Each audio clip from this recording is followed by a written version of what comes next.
வாழ்வோம் வழி. அப்ப இதுவரை வாழ்ந்து நம்ம எது சாதிக்கல, அப்புறம் ஏன் அந்த பரிகாரத்தை நினைச்சிட்டு இருக்கோம்? பரிகாரம் என்பது உள்ள இருக்கையெல்லாம் நீங்க வெளியில போடுவது. உங்க பழைய நம்பிக்கைகளை எரித்து விடுவதுதான் பரிகாரம். என்றால் சிந்தித்துக் கொள்ளுங்க. பரிகாரம் என்றால் என்ன? மனதுள் இருக்கும், கூட்டி வைத்திருக்கும் பழைய நம்பிக்கைகளை எரித்து விடுவது. இல்ல போ. அப்ப இப்ப ஒண்ணுமே இல்லப்பா. I am new. நீப்பா. என்கிட்ட எதுவும் இல்ல. நான் இப்ப ரொம்ப சுதந்திரமாக தனிப்ப. இப்ப ஞான பயன். திருவள்ளுவர் தான் சொல்றார். ஒரு குறள் சொல்லுவார். நுண்ணிய நூல் பல கற்பினும் மற்றும் தன் உண்மை அறிவே நீ என்னதான் படிச்சிருந்தாலும் அதெல்லாம் உனக்கு பயன்படாதுப்பா. உன் வாழ்க்கைக்கு எது உதவுன்னா, நுண்ணிய நூல் பல கற்பினும் மற்றும் உண்மை அறிவை உனக்குள்ள அந்த உண்மை வாழ்க்கை இருக்குல்ல, அதுதான் உன்னை பெருசாக்கி காட்டி உயர்த்தும் வழிக்கு இருந்துச்சு. நீ வெளியில அந்த புத்தகம் படிச்ச, இந்த புத்தகம் படிச்ச, அது படிச்ச, ஓம் புத்தகத்தை படிச்சியா? ஓம் புத்தகம் எது உண்மை இருக்கு? எது உண்மை இருக்கு? உன் மனதில் பதிவு இருக்கக்கூடிய அங்க இருக்கக்கூடிய பிடிஎஃப் அதான் உங்க டேட்டா. உங்க மைண்ட்ல இருக்கக்கூடிய மனப்பதிவு.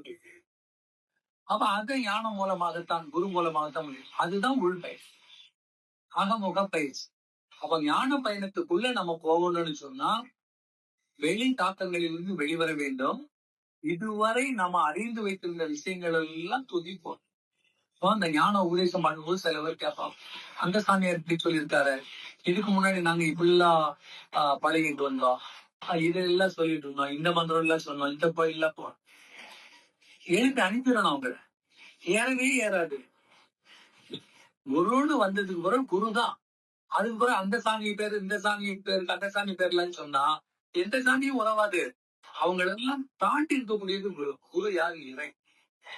அப்ப இறைக்கக்கூடிய உணர்வை நீ பதித்தால்தான். அப்ப இறைன்னு நம்பும் போது வெளியில உள்ளது ஒண்ணுமே ஈக்குவல் கிடையாது. எல்லாமே வெளியில போறோம். அம்மா அப்பா கூட தப்பு இல்லை. ஏன்னா அம்மா அப்பா இந்த உடம்புக்கு மட்டும்தான். ஆனா இறை உன்னுடைய ஆதியிலிருந்து நீ எடுத்து அத்தனை உடம்புக்கும் அது அதிகாரமானது. இனிமேல் அடைய போற நிலைக்கும் அது ஆதாரமானது. நல்ல சிந்திப்பாருங்க.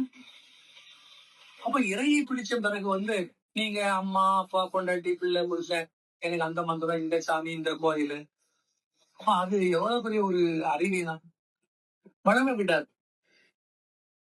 ஏன்னா இது பரிசுத்தமான அப்பழுக்கு. இத தொட்டுக்கிட்டு நீங்க வெளியில உள்ள கையை வச்சீங்கன்னா இது ஒரு வெண்மை நிறைந்த ஒரு சுவர். இறை நீங்க வெளியில உள்ளதை தொட்டிட்டு இதுல கையை வச்சா அந்த கரையெல்லாம் மற்ற பதிவு உங்களை வெளியில் தள்ளி கொட்டவுதா. நல்ல ஞாபகம். அதனால்தான் இறையாற்றல் பெறுவதற்கு ரொம்ப கடினம் என்பது இருக்குன்னா, நம்ம வெளியில உள்ளதெல்லாம் உள்ள வச்சுட்டு இருக்கோம், அதை வெளியில விடமா. இவன் உட்கார்ந்து உபதேசம் கேட்கிறான், திரும்ப திரும்ப சொல்றேன், இறைதான் முக்கியம், குருதான் வழிகாட்டி, குரு சொல்ல ஏறக்கூடாது, அவர் என்ன சொன்னாலும் கேட்கணும். ஆமா சாமி, கேட்டுட்டு தான் சாமி எடுக்கிறேன். இப்ப நான் தொடர்ந்து வந்துட்டு இருக்கேன் சாமின்னார். போன் அடிக்குது. உடனே போன் எடுத்து கேட்கிறார், கொண்டாடி பேசுறா. மெதுவா சொல்றார், இருமா இன்னும் ஒரு 1/2 மணி நேரத்துல முடிஞ்சிடும், வந்துருந்தோம்.